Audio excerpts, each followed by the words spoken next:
Now about Eliot's poetic drama. You know that poetic drama existed long time before Eliot. In the early periods of English drama, what you see is poetic drama, in the Renaissance period, for example. And after that, in the Victorian period, writers like Tennyson, W.B. Yeats, etc. wrote poetic drama. Not only Tennyson and W.B. Yeats, the romantic poets like Byron, Browning, so many people before Eliot wrote poetic drama.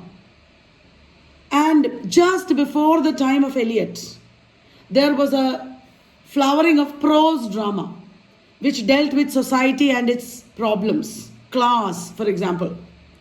Bernard Shaw, Galsworthy, etc. are important figures of this kind. J.B. Priestley.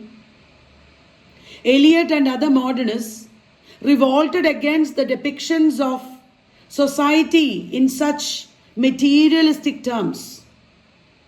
They preferred a more mythical, spiritual, and psychological depiction of character rather than a socially realistic depiction of plot. Eliot's revival of poetic drama was therefore very important in the modernist canon, in the modernist practice. Eliot's first poetic play was Sweeney Agonistes, an Aristophanic fragment, that is the subtitle. Sweeney Agonistes, an Aristophanic fragment. Following this, there was the pageant play, The Rock. The Rock is a pageant play, a religious play. Remember, Eliot was writing religious poetry at this time. 4 quartets, Ash Wednesday, Journey of the Magi. It is as a continuation of the religious poems that he wrote following his conversion in 1927 that you should see his poetic drama as well. The most important of his poetic plays is Murder in the Cathedral that came in 1935. It was performed for the first time at the Canterbury Cathedral. This play shows a very Yeatsian vigor. Like in W.B. Yeats's poetic plays, a vigorous criticism or critique of the mainstream society and a turning to religion. That is what you see in Murder in the Cathedral. The religious themes continue in the later poetic plays as well. The later poetic plays were less successful than Murder in the Cathedral, and the later poetic plays include The Family Reunion that came in 1939, The Cocktail Party, The Confidential Clerk, and The Elder Statesman. As you remember from Oscar Wilde and even Bernard Shaw, Eliot also talked about the secrets or private lives of the upper class people in his poetic plays, later poetic plays. Sweeney Agonistes, the first major play that I talked about, represents the spiritual anguish of the modern age, like Love Song of J. Alfred Prufrock or The Wasteland also depicts. The spiritual anguish of the modern age, living in a world that is meaningless and fully trapped in spiritual life, searching for meaning. The protagonist Sweeney is an ape-like buffoon. Like our J. Alfred Prufrock, Sweeney is also not a great man. He is not in control of his life. He is a buffoon and he has no neck. His neck is like this, ape-like, that is the meaning. This character Sweeney, as a representation of modern man, had appeared in other works before this poetic play itself, including The Wasteland. Sweeney Erect, Mr. Eliot's Sunday Morning Service, and the poem Sweeney Among the Nightingales. Now I'll talk to you about Murder in the Cathedral, 1935. Murder in the Cathedral was composed for the Canterbury Cathedral that happened at that time, 1935. The Bishop of Chichester George Bell asked him to write such a play. Eliot drew on the eyewitness accounts from the 12th century of one Edward Grimm. One Edward Grimm, a clerk who actually lived at that time, wrote about Becket's murder from his own experience. And this book, Life of St. Thomas Becket, was published sometime later in the 12th century itself. The first performance happened on 15th June 1935, and Robert Speight played the part of Becket. What is the historical context of the play? As you know, this is a time of political turmoil. This is a time when what is good politics? What is the duty of a politician, and what is the duty of a religious man? These are all very pertinent questions in the backdrop of the First World War and all the confusions that happened at the beginning of the 20th century. The 20th century was fraught with troubles, and many people believed that religion should be revived in a better way. Many people, like Eliot, turned to religion. So Henry II's dispute with Thomas Becket in this play, in Murder in the Cathedral, is like an objective correlative for the problems of the 20th century. The play, as you know, portrays the assassination of Thomas Becket. The action occurs between 2nd December and 29th December. The play is in two parts. The first part is set on 2nd December 1170. Then there is an interlude which is set on the Christmas day of the same year. And then there is the second part of the play set on 29th December, which is the day on which Becket is killed by 4 knights. So, in a nutshell, the play narrates or chronicles the events leading up to the murder of St. Thomas Becket. Now let me talk to you about the first part of the play. The opening is in Archbishop's Hall. When the play begins, the chorus comprising the women of Canterbury are very upset. They are huddling outside the cathedral, and they're expressing their anxiety regarding something. What is the anxiety? Becket had a dispute with the king, and he had gone away to France, and now the chorus has heard that he's coming back. For 7 years he has been away, the chorus is telling us. And the reason was religious and political conflicts that he had with Henry II. The chorus definitely misses the presence of Becket in England, but does not wish that Becket should come back, because they are afraid that this would lead to further problems. The old conflicts will be stirred up, and probably Becket will be killed also. So the chorus is cautious, they are worried. When the chorus is speaking, 3 priests enter. They have served the archbishop in the past. Unlike the chorus, the priests are happy that Becket is coming back.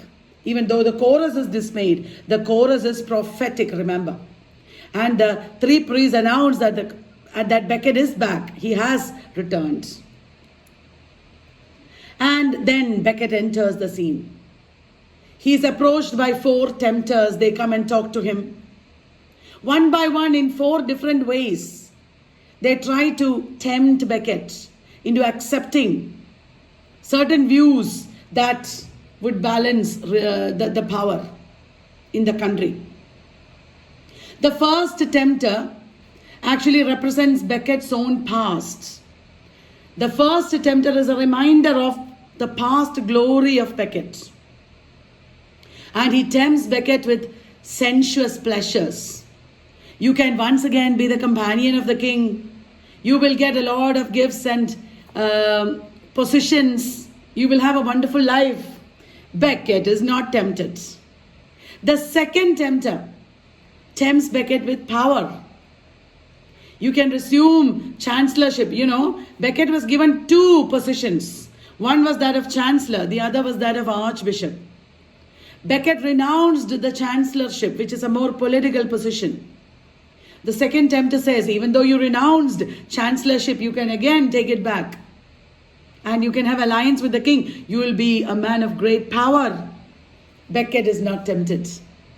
The third tempter suggests treachery. He says you should join with the barons and fight against the king. Thus you should attain liberty.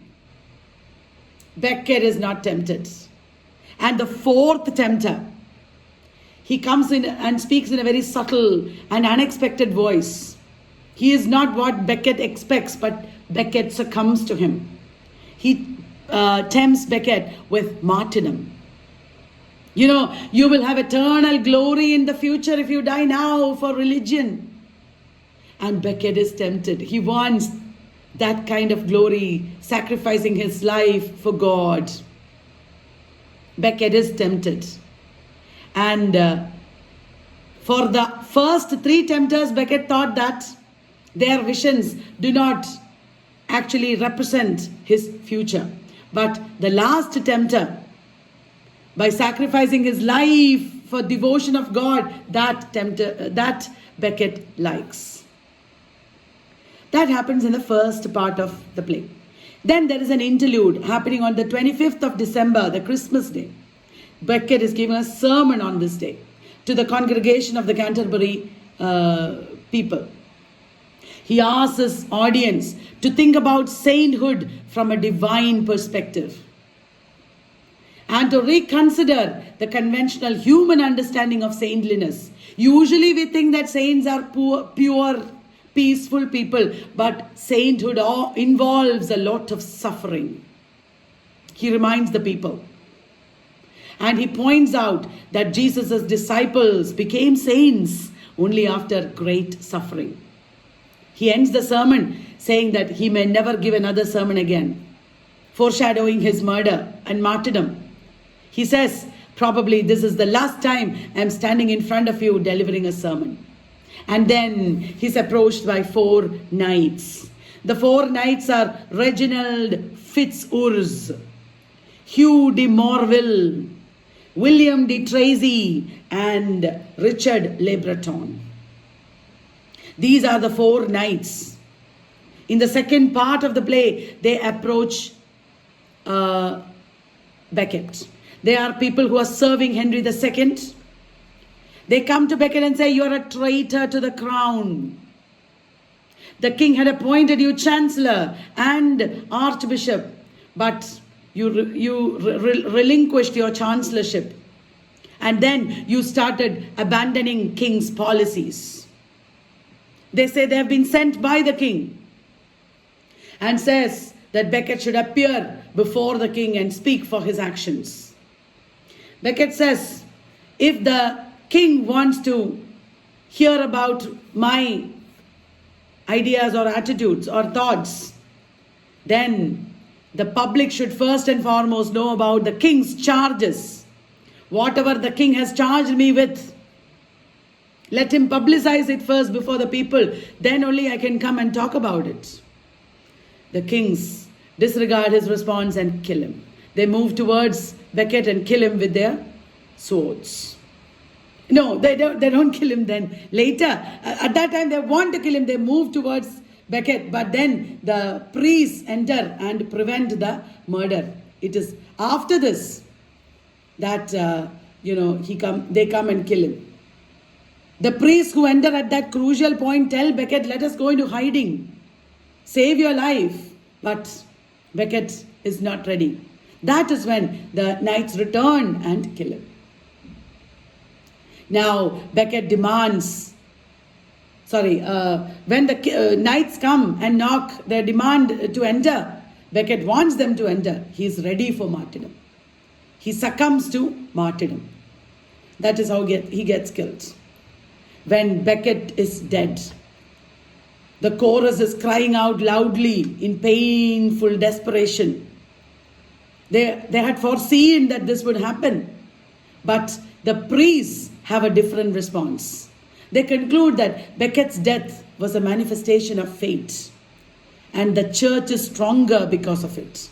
The response of each of these characters, the response of the chorus, the response of the priest, the response of the knights, each of these is different towards the martyrdom. The knights turn to the audience and justify their action. And at the end, the play ends with the chorus asking God for forgiveness and mercy. Becket's martyrdom was of tremendous spiritual significance. Beyond individual concerns, it has a spiritual significance. And Becket's death, we understand, chorus also describes it as caused by a divine reason, which they cannot understand, but they know that it has great value. So that is the play Murder in the Cathedral. Very important play that we should all know deeply because of its spiritual significance. In drama, it is like one wasteland itself.